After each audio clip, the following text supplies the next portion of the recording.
Ever heard of someone who could become anyone?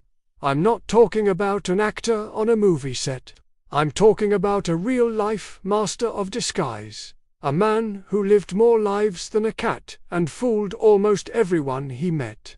Today, we're diving into the unbelievable story of Ferdinand Waldo Demara, better known as the Great Impostor. His story begins simply enough. Born in 1921, Demara was a bright kid from a working-class family. But he had a hunger for something more, a desire for prestige and respect that his humble origins couldn't offer. So, what did he do? He decided to just become the people he admired. His first major impersonation began when he joined the US Army in 1941. But army life wasn't for him. So he borrowed a friend's name, went AWOL, and joined a monastery. Yes, a monastery.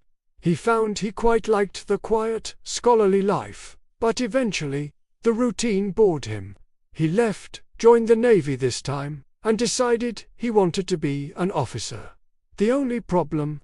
He didn't have a college degree, so he faked one. He created a whole new identity, complete with forged documents, and became a psychologist with a PhD.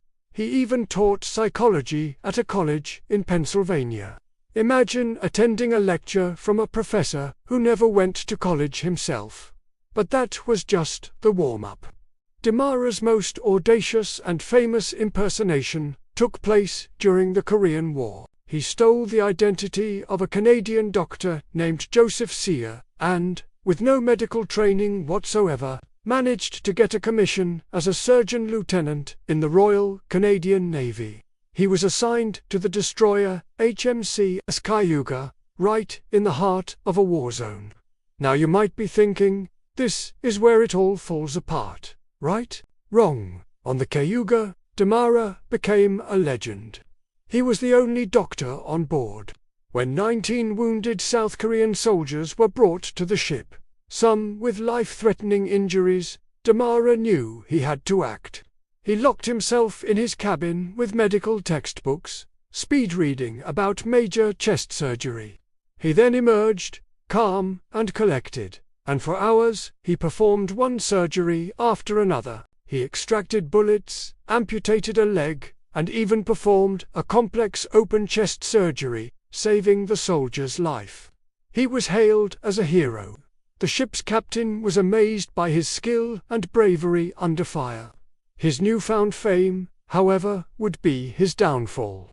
News of the heroic Dr. Sear spread, and the real Dr. Joseph Sear's mother saw an article about him in the newspaper. She knew her son wasn't in Korea. He was practicing medicine back in Canada. She blew the whistle, and Demara's incredible deception was exposed. The Canadian Navy, too embarrassed to press charges against their celebrated miracle doctor, quietly discharged him and sent him back to the United States. But did getting caught stop him? Not for a second. This was Ferdinand Waldo Demara, after all. Over the years, his list of assumed identities grew even more incredible. He was a civil engineer, a sheriff's deputy, a cancer researcher, a zoology graduate, and even a prison warden in Texas. As a warden, he was known for his progressive reforms, earning the respect of both the guards and the inmates. He had a knack for not just playing a role, but excelling at it. His secret was simple. He would find an empty position, create a fake identity to fill it, and then work incredibly hard to learn everything he could about the job. He called it expanding into the vacuum. In the late 1950s, his story finally caught the attention of Hollywood. A book and a movie, both titled The Great Impostor, were made about his life. With Tony Curtis playing him on the big screen, Demara even sold the rights to his own story. For a brief period, he was a celebrity for being a celebrity impersonator. He made a few TV appearances and enjoyed the limelight. You'd think that would be the end of his deceptions, but old habits die hard. Even after the fame, he couldn't resist the temptation to create one last persona. His final years were much quieter. He eventually found a sense of purpose and a place where he could be himself, more or less. He became a Baptist minister and worked as a hospital chaplain in California, using his own name this time.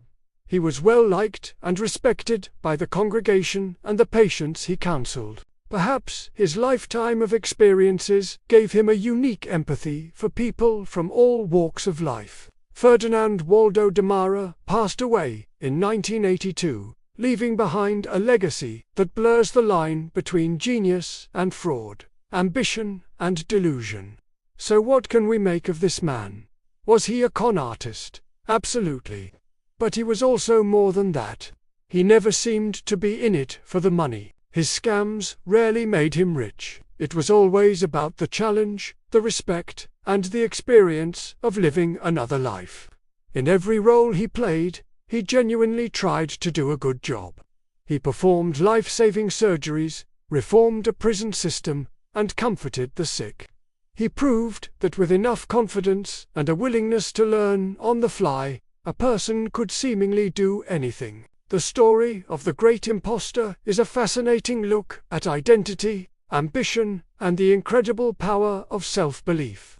It makes you wonder how much of who we are is defined by the papers we hold, and how much is defined by what we are capable of doing. Thank you so much for watching. If you found this story as wild as I did, hit that like button, and subscribe for more deep dives into history's most fascinating characters. Let me know in the comments which of Demara's impersonations you find the most unbelievable. See you in the next one.